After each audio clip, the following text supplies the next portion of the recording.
Hello and thank you for listening.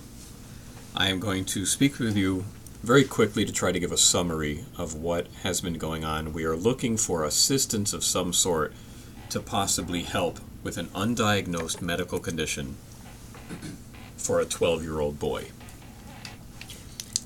If you look to this website, www.DoubleVisionHeadaches.com, it explains a lot more. And we are looking for any help that can explain why this previously very active, sports active, very bright, enjoying reading, very social boy has been plagued with this undiagnosed condition that has really kept him down now for 1 year. And he develops headaches upon immediate reading. And I will explain on this website exactly the details of how he develops the headaches. It is certainly much more significantly complex than, oh, he's got double vision and that's what's causing him the headaches. It's much more than that. So this website explains exactly how he develops the headaches, how he has the double vision, when it occurs and when it does not occur. And that is all written up. But I am giving this as a background because it has also been a problem identifying where this exact medical condition stemmed from. So we're going to go back in the record and see if we can figure that out. It all started back from approximately in the winter of 2017. A very active, sports active young boy, heavily played basketball, a lot of sports. We went on a skiing trip. After that skiing trip, where there was no injury, no fall, but it was his first skiing trip. And because it was his first skiing trip, he was learning how to stop. And in stopping the first time, they do the snow plow and the feet go together. And that strained the lateral musculature, specifically on his right side of his leg and his quadriceps, and laterally more than on the left. Because of that, he had a cramping to the area that he didn't notice until the next morning. Obviously, not too bad. However, then 1 week went by. And after 1 week went by, there was a party. The party was a family gathering. It was a party where they were staying over at a distance away, so staying at a hotel.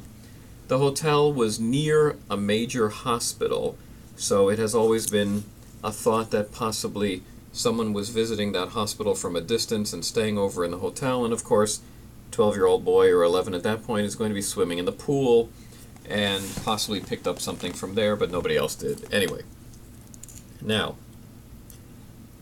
he was at a party and he was dancing until about 1 o'clock in the morning with no complaint of his leg cramping.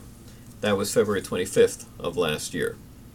Over the next 5 days, he played in more basketball games, very aggressive basketball games and an aggressive basketball league, and multiple practices. He did complain that he had some tightness to his leg, but it was nothing significant that kept him down away from playing basketball. Then, a few days after that, in physical education class, he was on the treadmill at school. Specifically, on a Monday, on the treadmill. Later on that day, after he was heading home, getting off the bus, everything was fine. When he walked up to the front door, his leg gave out, and he was unable to stand, and he had to crawl into the home. He complained of pain in the quadriceps area, basically where he pointed by his hip flexors. And this area of pain was so severe that it developed and it worsened over the next several days, to the point where he was unable to normally stand, walk, and he certainly couldn't even go from a seated to a standing position. His hip flexors and his quadriceps were tight and very painful. The pain was severe, much more outbounding beyond, frankly, the lack of mechanism of injury. And it stumped everyone. Well, what did we do? For about 2 to 3 weeks, he rested, no activity. He was immobilized with a specific splint because he could not go from seated to standing position, and he had to have the splint. He had to be carried and placed down in the bed and on the couch. He was using crutches. Obviously decreases activity. Unfortunately, he played video games a lot that were, interestingly, stationary games. He said he was getting a little, possibly even dizzy playing games that weren't, but that will come into play in a moment. And he was more stationary. And he was doing his homework. He wasn't going to school for the first 2 weeks until school made an accommodation that he was able to stand in the back of the classroom because he couldn't go from sitting to standing, but he was able to stand. And he was reading fine. Hip x-rays were negative. MRI was negative for any findings. He was on different type of NSAIDs, naproxen, ibuprofen, and then he was eventually switched to prednisone when that wasn't working for about 2 weeks. Not on a high dose of prednisone, but on a tapering dose over the course of about a week and a half, and then tapering lower. And then for about 5 days he was taking gabapentin 50 milligrams, and by the 6th and 7th day he was switched to 25, and then DC'd from that, because little by little he was getting better. And this is over about a 3 to 4 week period. And it was noticed that the leg was getting better during that time, but unfortunately there developed a gastrointestinal problem. Very bad GERD and gastritis, gastroesophageal reflux disease. In the mother's maternal history family, there's a significant history of GI problems relative, certainly to NSAIDs and other conditions as well, and it was quite severe. This went on for about 2.5 weeks, using Tums, Gaviscon, Zantac, Prevacid, eventually, and then several other over-the-counter remedies. Well, medications such as Prevacid and Prilosec started about 1 week after these symptoms started. But these symptoms started, and for the first week he was taking Tums, Gaviscon, Zantac, all the over-the-counter medications. Well, after about 2.5 to 3 weeks of this whole collection, he woke up one day all of a sudden, and again, his leg was about 80 to 90% improved, but he woke up with what we will call neurologic symptoms. These neurologic symptoms: dizziness, balance issues, lucid changes, of which I will explain momentarily, motion sickness, intermittent lucid changes that he would call spacing out, and intermittent double vision. Now, what occurred over these next couple days, it started very mildly, but then the dizziness and the balance issues over these next couple days became so severe that he was unable to walk, and it wasn't because of the leg pain, because the leg pain had been improved. He was unable to walk because he could not stand, he could not get up, he could not get off the couch to go to his room, to go to the bathroom. He had to crawl across the floor. Then he would go in the bathroom and he was in the shower, and he would have lucid changes, and he would have momentary lapses and feeling like he was spacing out, forgetting where he was, and not knowing, and he described feeling like he lost a few minutes of his life. Where did it go? He was also having motion sickness, but kind of reverse. It's a kid who used to have motion sickness, but now it was okay to be reversed, and this is what I brought up before too. He was playing video games, and he could only play video games that had motion. If anything was stationary, that was no good. He could get on his bike and ride a bike, but he could not walk without crawling on the floor. He could run, but he could not stand still nor walk. Anything with motion was better. Anything standing still, he was dizzy and would go down to the floor. Well, it was at the same time that there was intermittent double vision starting. 10 minutes on, 15 minutes off, whatever it was. And for those first 2-week period, the double vision was correctable by position, meaning if he was held upside down, dangling from his feet, standing on his head, the double vision corrected. However, since there was no ability for any type of allopathic medicine to come up with any sort of solution. In other words, ophthalmology, neuro-ophthalmology, neurology, and everything far and few between, came up with nothing. We tried acupuncture, but he didn't have acupuncture because he's a 12-year-old boy and didn't want needles. So we had a cupping session with the acupuncturist. And that cupping session was about 2 weeks after all these neurologic symptoms started, which, by the way, now we are approximately 3 weeks after this neurologic symptom started and 3 weeks after the GI issues started. So the GI issues are winding down at this point, whether it's from time or whether it's from medication. And that's the same as dating back for a month prior. Did the musculoskeletal issue improve because of the medication or because of time? Who knows? But it was quite severe when it was present. But anyway, after this cupping session, the big noticeable difference was that we had no further change, that unfortunately his previous double vision that was able to be corrected by position could no longer be corrected. And unfortunately, it became permanent. Now, whether or not this had to do anything with the cupping session or just the fact that it had been around for another couple weeks, we don't know. But after that cupping session, immediately, he had 4 days of flu-like symptoms. Fever, nausea, chills, everything.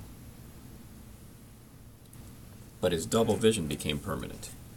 It was also, remembering at that point, the GI issue was about 80% improved, and his hip and his quadriceps issue was about 90% improved.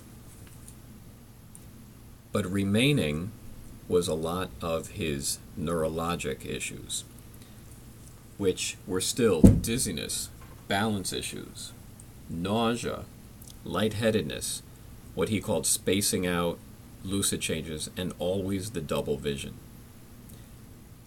Shortly thereafter, the double vision became the large, identifiable symptom, and the rest, little by little, subsided.